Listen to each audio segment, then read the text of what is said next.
Hello everyone, welcome to our channel. তোমরা দেখছো স্নেহা উজ্জ্বল blogs. আইব সকলে খুব ভালো আছো, আমিও খুব ভালো আছি। তোমাদের জন্য আজকে একটা অন্যরকম নতুন ভিডিও নিয়ে চলে এসেছি।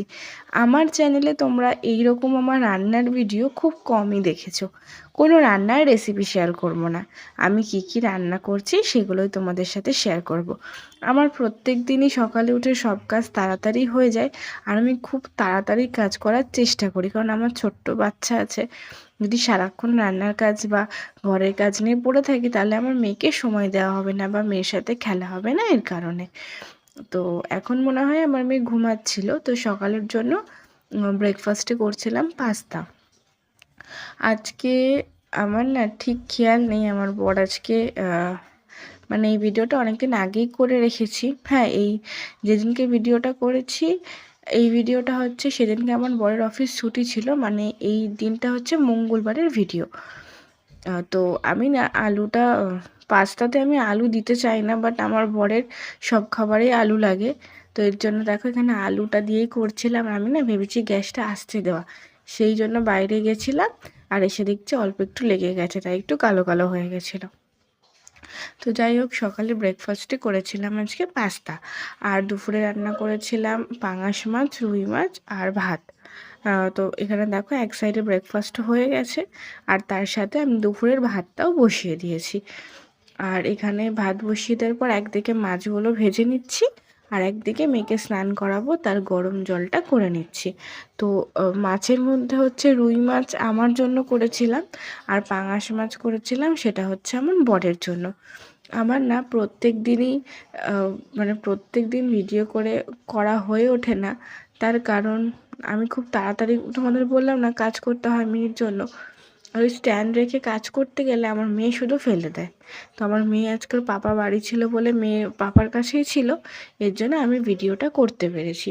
আরও ঘুমালে আমি করতে পারি। অনেক সময় কি হয়, ও সকালে ঘুমায় আর হয়তো 11টা অবধি ঘুমায়, তার মধ্যে আমি সব কাজ করে ফেলি।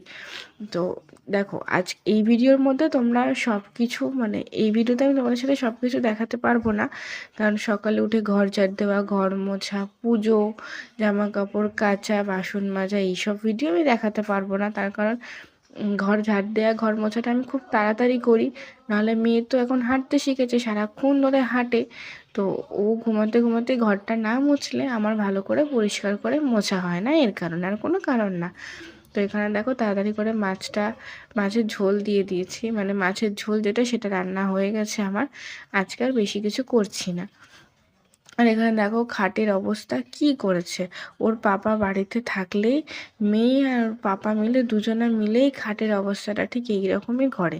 আমি ঘর যতই গুছাই না কেন, ওর পাপা আর ওর মেয়ে কোনো দিনও ঘরদোর পরিষ্কার রাখবেই না।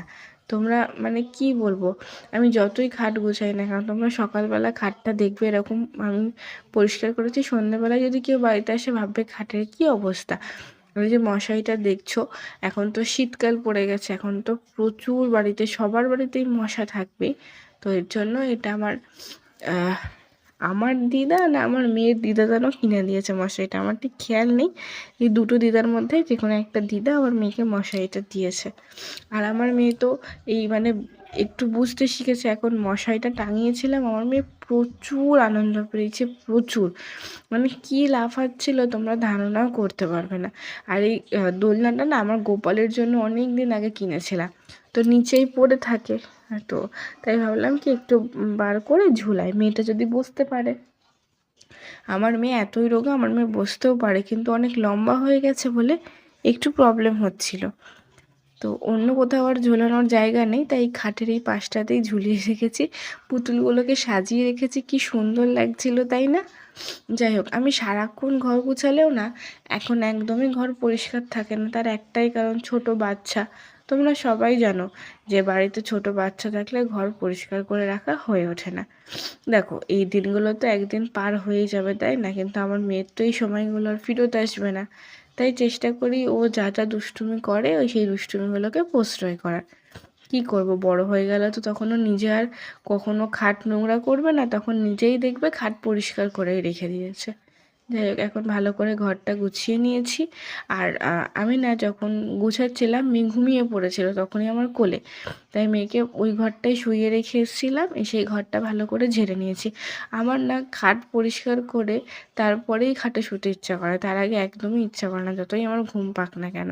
তো মেয়েকে তাই ওই ঘরে ঘুম পাড়িয়ে রেখে এসেছি। এখন খাটটা পুরো ক্লিন করে নিয়েছি, এবারে আমার মেয়েকে নিয়ে এসে এই ঘরে ঘুম পাড়িয়ে দেবো, মানে আমার ছোট্ট রানীকে। আর আমার মেয়ে এই পুতুলগুলো সাজিয়ে রেখেছে না, আমার মেয়ে যদি জেগে থাকতো এই পুতুলগুলোকে 2 মিনিটের জন্য সাজিয়ে রাখতে দেয় না।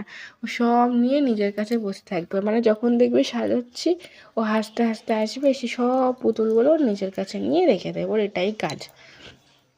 তো যাই হোক, তোমরা মানে তোমাদের কাদের কাদের বাড়ির বাচ্চা এরকম করে অবশ্যই কমেন্ট করে জানিও তো।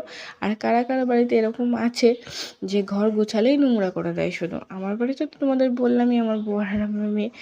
তো যাই হোক, আজকে না আমার একটু স্নান করতে লেট হয়ে গেছিলো। অন্যদিন আমি 1টার মধ্যে আমার স্নান হয়ে যায়, বাট আজকে আমার 2:30 বেজে গেছিলো স্নান করতে। ভেবেছিলাম শ্যাম্পু করব, শ্যাম্পুটা করতেই হবে কারণ আমার বর আজকে বাড়িতে আছে। ও অফিস চলে গেলে আমার আর শ্যাম্পু করা হয়ে ওঠে না, সেই ওই বাড়িতে যাই যখন তখন করি, মানে আমার বাপের বাড়িতে। তো দেখো মেয়েকে এখানে শুইয়ে দিয়েছি, আর ওর পাপা এখন ও গাড়ি পরিষ্কার করছিল পাপা, তার জন্য এখানে নেই। তোকে ঘুম পাড়িয়ে রেখে এখন আমি যাচ্ছি স্নান করতে, তারপরে স্নান করে পুজো টুজো দিয়ে এখন দুপুরের জন্য লাঞ্চে বসে গেছি। এই যে ভাত আর মাছের তরকারি করেছি, আর বেশি কিছু করিনি। আর একটু পাঁপড় খেতে ইচ্ছে হচ্ছিলো বলে পাঁপড় ভেজে নিয়েছি। আজকে দুপুরের লাঞ্চ আমাদের এইটুকুই।